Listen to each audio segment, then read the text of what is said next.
That's why, you know, Barack Obama or anybody or any television personality could come in and say things to you, and it goes right into your mind. Your mind is wide open because you're at the gamma state, and the frequency level of that television screen you're watching puts you in the gamma state, which is your higher analytical conscious state, and you're downloading information to your brain and you don't even know it. So when you're watching television, you're literally being programmed. Okay? So the television screen, the devil knows this, he operates that screen at about 28 hertz. So he can plant all kind of ideas in your mind. Let's talk about it. Like Three's Company, right? You know, and you know, remember the television show Three's Company with Jack Tripper, right? He was a straight man pretending to be gay. Okay, but you know, but what was that doing? You was watching that show laughing. That's another form of control, but I'm not gonna get into that tonight. So the idea of somebody being gay or not gay is really no big deal. We laugh about that. See, that's a little message that came across when you watch the devil's program, like Three's Company. Now, when Three's Company was on television, operating at that frequency level, gay people were not out of the closet. There were no gay rights. Gays were in the closet. It was not an accepted form of life. But he has programmed the entire society to go along with being a homosexual. Okay? And he's done this through the power of the air, the power of audio and visual. You know, his television, his radio, the music. Like many of the musical artists you hear singing, like Elton John, you know, George Michael. A lot of these people are gay, homosexual. Okay? And even though they may be singing about, you know that a lot of the gay artists, their music is gender neutral. You know, like Elton John, he's a homosexual. Now, remember when he made that song for the Lion King, Can You Feel the Love Tonight? You notice that he didn't sing about anybody in particular, as far as the sex. Like, he wasn't singing to a woman or a man, right? He said, Can you feel the love tonight? But who was he talking to? In Elton John's mind, he's probably thinking about another man. But in your conscious state, when you think about love, you're thinking about maybe a woman or a man if you're a woman, right? But the one that's singing to you, the frequency level of his mind communicating with your mind, he ain't thinking he's a homosexual. But that's a little deep. But I'm going to keep going. So I just went with you through the 7 levels of consciousness as far as your brain that I will review briefly right here. The number 1 is the delta level or theta level of consciousness. Number 2 is the alpha level of consciousness. The 3rd level of consciousness is the beta. The 4th level of consciousness is the high beta conscious level. The 5th level is the gamma conscious level. The 6th level is the high gamma conscious level.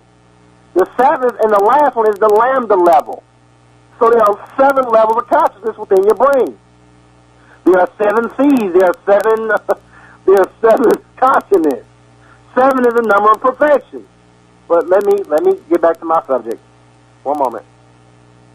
Now, we see that the highest level that you can reach, as far as spiritual level, is the lambda level. Lambda. The word lambda is spelled L-A-M-B-D-A.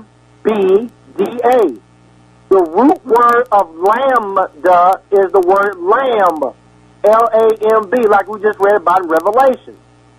So, we can see through the study of this science that the lambda state, or the state of the mind of the lamb, is the 7th level of consciousness. So now we can understand when we go to the book of Revelation, when the lamb stood before God and took the book from him, well, the lamb was in the 7th level of consciousness, the lambda level. So the lamb that was present with God communed with God in spirit, mystically. And he took the book from God's right hand. Okay, what is God's right hand?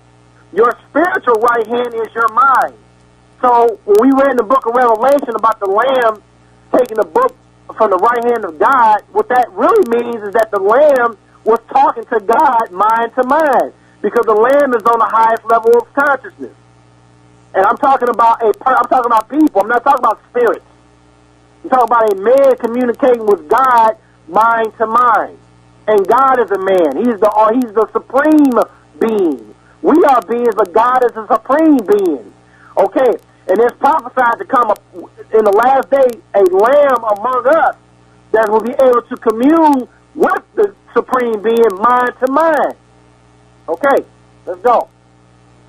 Now, we can see from our study of the science of seven that the lamb, you know, when the book talks about the lamb, when the book talks about the seventh angel, when the book talks about the Son of Man being raised from the dead, they're talking about the same person. Remember, the alpha state of consciousness is the first state when you're awake, right? Remember, the book of Revelation says, I am Alpha and Omega, the beginning and the end. Okay, from our study of the consciousness of the brain, when the Bible says that the Son of Man is the Alpha and Omega, that's telling you that the Son of Man is the Alpha. He's conscious. He's the first. He's physically awake. And he's the Omega, or the Lambda, or the Lamb, meaning he's reached the state of spiritual perfection. So he is Alpha and Lambda, or Alpha and Omega, the beginning and the end. Okay? Getting deep. Now, one moment. Now, let's talk about this. So now we understand that the Lamb, or the Son of Man, or the seventh angel, is talking about the same person. But who is this person? FM 88.1 WHPR, here on the radio, Highland Park. That the Lion of the tribe of Judah, or the Lamb, is in America. Okay? So where is he, and who is this Lamb? Okay, here we go. David talked. Before I get to David, let's look at something. In the holy city of Mecca, you may be familiar with the Muslims going to Mecca and doing their pilgrimage to Mecca. Now, what happens? One moment. What happens when they make their pilgrimage to Mecca? They make 7 circles around the Kaaba, or that cube in Mecca. And after they make 7 circles around the Kaaba in Mecca, they kiss the black stone. Go to your Bible and go to the book of Psalms in the Old Testament, chapter 2, verse 12. That's Psalms, chapter 2, verse 12. It reads as follows. Kiss the Son, lest he be angry and you perish from the way, when his wrath is kindled but a little. Blessed are all they that put their trust in him. Okay, so here David is talking about kissing the Son. And we have Muslims in Mecca, Arabia, kissing a black stone. So David is talking about this tradition of the Muslims in Mecca making 7 circles and kissing the stone. What that means is that the Muslims are making 7 circles and they kiss the Son, like David said. Now, David said, kiss the Son lest he be angry, right? Well, who is the Son? I told you that the Son, the 7th angel, and the Lamb is the same person, right? So David says, kiss the Son, kiss the Lamb, lest he be angry, right? Okay, so what happens if you don't kiss the Son? What happens when the Lamb becomes angry? Turn to the book of Revelation, chapter 6, verse 15. One moment. If you go to the book of Revelation, chapter 6, verse 15, you have the following. And the kings of the earth, and the great men, and the rich men, and the chief captains, and the mighty men, and every bondman, and every free man, hid themselves in the dens and in the rocks of the mountains, and said to the mountains and rocks, fall on us, and hide us, from the face of him that sitteth on the throne, and from the wrath of the Lamb. Okay, so here we see in the book of Revelations, we see what happens when the Lamb got angry. Everybody was running. They was running inside mountains and rocks and hiding from it because he got angry. They were trying to get away from him and his wrath. So what did David say in the book of Psalms, chapter 2, verse 12? Kiss the Son, lest he be angry, and you perish from the way. Now, that mystery is uncovered when you tie in the book of Psalms, chapter 2, verse 12, and you tie it into Revelations, chapter 6, verse 16. It answers the question, what happens when the lamb or the son got angry? Everybody started running because he was judging. Okay, now, let's talk about this practice in Mecca, about making 7 circles around the Kaaba or the cube. What is this all about? Okay, the Muslims in Mecca, when they make their pilgrimage to Mecca, they make 7 circles around a black cube, and when they complete their 7 circles, what they do, they kiss the black stone. Well, the black stone is actually reddish brown. It's not real. It looks black, but upon close examination, it's really like a dark reddish brown stone. But we call it the black stone. What is this all about? I mean, what is that about? Why do the Muslims travel from around the world to go to Mecca and to walk around a rock, a stone, 7 times and kiss it in honor of God? What is that about? Let's talk about it. They make 7 circles around a cube. Is that right? Now, how many sides does a cube have? A cube has 6 sides. Okay, it's a 6-sided thing. All right. Now, I'll give you an example. If you take if you ever shot dice, okay, you look at a cube.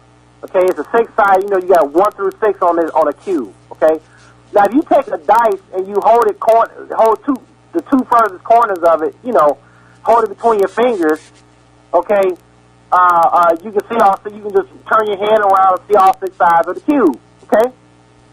Now, if you would take a cube, if you tried to draw a cube from 3-dimensional to 2-dimensional, meaning, or another way of putting it, if I was trying to look at a cube and all its dimensions from the in terms of a 2-dimensional way of looking at it, or from a far away, if I looked at a cube and all its dimensions from a very far distance, it would look like a hexagon. Okay? Now, I talked about this in detail in my video series, Here is Wisdom 666. So if you want more background information on the cube and the hexagon and what I'm about to talk about, go to www.warofchrist.com and look up the video series under the tab videos and look up Here is Wisdom 666. It's also on YouTube. Just type in Here is Wisdom 666. Now, they make 7 circles around a cube, a 6-sided figure in Mecca. And then they kiss the little black stone inside the cube. Now, I just told you that if you take a cube and you project it from 3D to two dimensions, or look at it from a very far distance, it looks like a hexagon. Okay, now, what does this mean? What is this all about? When the Muslims go to Mecca, they make 7 circles around a cube, and then they kiss the stone. The people, it is also known as the cult of Saturn. Okay? That's what it's called. That's what they, people that don't call it a pilgrimage, or, the Jews and the people that's in the know, they say that the Muslims are practicing the cult of Saturn. Okay, the planet Saturn. What does this mean?